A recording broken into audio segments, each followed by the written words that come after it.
Rasulullah sallallahu alaihi wasallam mengatakan al-hajju mabrur laisal jaza illa bil jannah.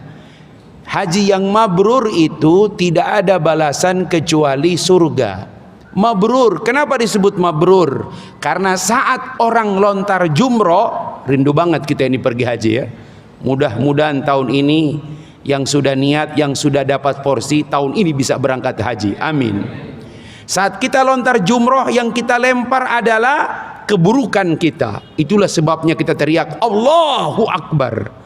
Dan ketika yang kita lemparkan itu keburukan, yang tertinggal kebaikan.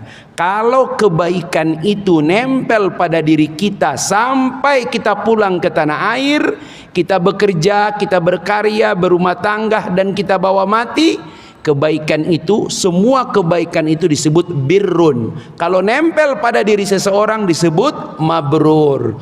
Para ulama mendefinisikan al-mabrur huwa ahsanu min qablihi.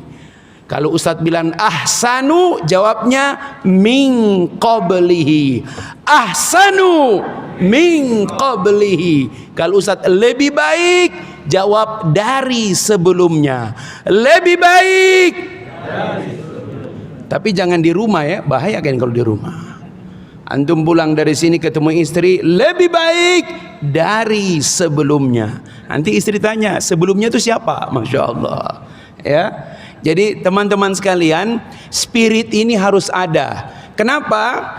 Karena di tengah kesulitan hidup, iya. Di tengah kesusahan ekonomi belum stabil, iya. Tapi kita tidak boleh menyerah.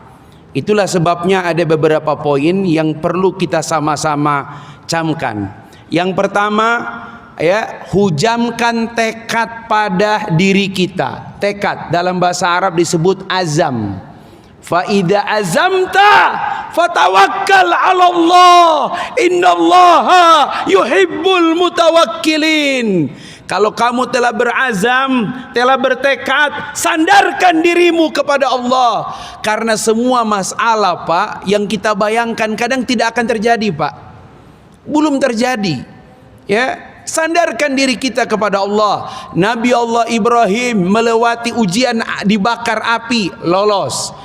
Melewati ujian menyembelih putranya, lolos. Melewati diusir dari negerinya, lolos. Tapi menghadapi bapaknya, Nabi Allah Ibrahim mentok. Itulah ujian yang paling berat menurut ahli sejarah. Kenapa? Menghadapi bapaknya sendiri. Pada titik inilah Allah abadikan kalimat Nabi Ibrahim. Catat baik-baik doanya. Surat 60 ayat yang keempat. Al-Mumtahanah ayat keempat. Di ujung surat itu ada doa Nabi Ibrahim. Kalau Anda satu waktu karir, pekerjaan, rumah tangga, amanah, tanggung jawab, bisnis, usaha, atau niat mau nikah lagi, ada? Lihat kalau di masjid, insya Allah. Coba sorot ke dia kameranya, ya. Coba sorot ke dia kameranya. Ada niat nikah lagi? Coba ngomong insya Allah. Masuk ini, masya Allah. Pulang ente ke rumah, ya, masya Allah.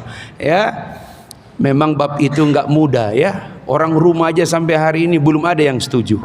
Tiap hari dia berdoa, ya Allah lindungilah suamiku supaya tidak nikah lagi, masya Allah. Gimana kita buka kesempatan itu? Kalau udah mentok semuanya, ikuti doa Nabi Ibrahim. Quran surat 60 ujung ayat keempat. Di ujung tuh ada doa. Rabbana alaika tawakkalna wa ilaika anabna wa ilaikal masir. 3. Rabbana alaika tawakkalna wa ilaika anabna wa ilaikal masir. 3 ini. Ya Allah, alaika tawakalna, padamu saja kami bersandar. Enggak bisa lagi ya Allah, enggak bisa. Minta pada Allah. Wa ilaika anabna, padamu juga kami mohon ampun. Kenapa? Karena boleh jadi masalah ini mentok karena kita mungkin punya dosa. Wa ilaikal masir, akhirnya padamu kami kembalikan semua urusan. Jangan dipikirin Pak, makan gak enak, tidur gak nyenyak. Pokoknya sandarkan seluruh ikhtiarmu kepada Allah, karena kita yakin. Kenapa? Lihat Pak, catat baik-baik. Catat baik-baik. Kesulitan akan datang. Iya. Siapa yang tidak pernah menghadapi kesulitan? Kesulitan akan datang, tapi dia tidak akan menetap. Catat baik-baik. Kesulitan akan datang, tapi dia tidak akan menetap. Setuju? Makanya jangan percaya keterbatasan. Besarkan harapan. Jangan bersandar pada keadaan. Bangkitlah dengan keyakinan. Takbir.